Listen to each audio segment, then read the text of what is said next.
नमस्कार दोस्तों, आज सुबह सुबह यह न्यूज आ रहा है कि 7 बजे एक मूवी अपलोड होगा जिसका नाम है मेरा पति मेरे देवता, मतलब मेरे पति मेरे देवता। यह रानी चटर्जी का मूवी होने वाला है। बहुत ही अच्छा मूवी, एक पारिवारिक मूवी होने वाला है जिसे आप समस्त परिवार मिलकर बैठकर देख सकते हैं। भोजपुरी की और फिल्मों की तरह गंदा फिल्म नहीं, फिल्म तो गंदा आता ही नहीं है, सॉन्ग गंदा आता है जो। तो यह मूवी जो है एक बहुत ही पारिवारिक मूवी है जो 7:30 बजे, लगभग 7 बजे आएगा। और जैसा कि खबर आ रहा है तो ज़रूर आएगा, तो यही डिटेल देने के लिए आए थे आपको हम। और अच्छा लगा इस वीडियो को तो वीडियो को लाइक करें और वीडियो को शेयर करें भाई। 7 बजे आपको मूवी यह देखने के लिए मिल सकता है, आप सर्च करके देख लीजिएगा मेरा पति मेरे देवता, तो अच्छा लगेगा बहुत ही ज़्यादा हम लोगों को कि हमने आपको डिटेल दिया तो आपने जाकर देखा उस वीडियो को।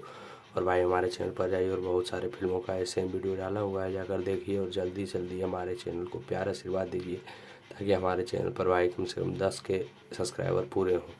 जाइए और इस वीडियो को शेयर कीजिए और मन लगा कर देखिए।